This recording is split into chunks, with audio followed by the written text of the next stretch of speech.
Have you ever had that feeling, that you're getting back exactly what you put out into the world? The idea that your life is just an echo of your own thoughts and feelings?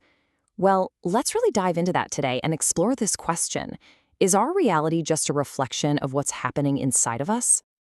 I mean, think about it for a second. We all live on the same planet. A lot of us live in the same cities. We face really similar challenges. And yet, one person can find so much joy and beauty in it all, while someone else, in the exact same situation, just sees hardship and despair. So what's going on there? How is that even possible? Well, the insight for this entire explainer comes from a really fascinating source. We're looking at a short but powerful piece from the Daily Divine Digest by Srimath Swami Chibavanandar, and it introduces a concept called the echo that might just help us unravel this mystery. So what is this echo? Well, the text suggests it's not just, the sound you hear bouncing off a canyon wall. It's actually a phenomenon that works on two totally different levels: externally, out there in the world, and more importantly, internally, inside our own consciousness.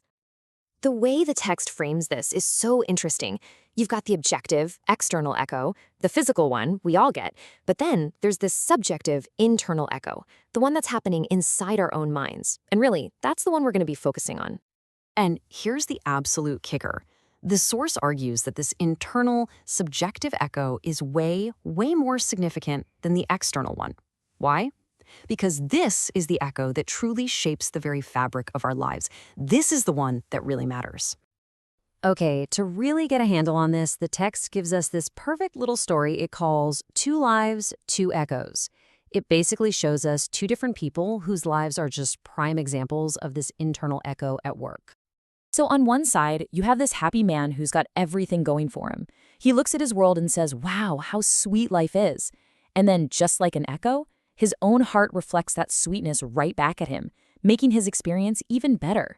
But on the other side, there's a man going through some real hardship. He asks this heavy question: is this life even worth living? And again, his heart echoes that exact feeling back, which just deepens his struggle. And this little story just perfectly illustrates the whole principle. See, it's not just about these two guys, it's a universal thing. According to this text, every single heart, every one of us, is constantly echoing back our own primary experience, whether that experience is good or bad.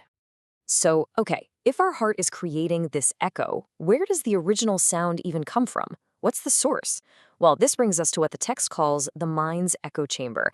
And to explain it, we're going to dip into a little bit of Vedanta philosophy. It basically breaks down like this. Deep inside each of us is something called the self. Now, the self is described as being totally actionless. It's just this silent, still, pure awareness. But, and this is the cool part, its mere presence is like a power source that energizes the mind, giving it the juice to think and feel and perceive everything. Right, so this is the crucial distinction to make. That silent self isn't the one making the noise. It's the mind. Once it gets energized by the self, that's the one generating the thoughts and feelings. Life is sweet or life is a struggle. Those thoughts are the sound that then gets echoed back as our reality. So the mind is both the source of the sound and the chamber where it bounces around. And this leads us to a really powerful conclusion. Maybe the biggest takeaway of all: your life is your echo. If our mind creates the initial sound and our heart echoes it back as our reality, well, the implication is pretty direct and profound. And here it is, stated as plainly as possible: as is the mind, so is the life of man. In other words, our external life is a direct reflection, a re-echoing of whatever is going on in our internal state of mind. The world we actually experience is the world our mind projected first. And so, that leaves us with one final, and I think vital question to ask ourselves. If your life really is an echo of what's happening inside you, then just take a second to listen. What is that fundamental statement or question or feeling that your heart is echoing today? Because according to this wisdom, whatever that echo is, that's your world.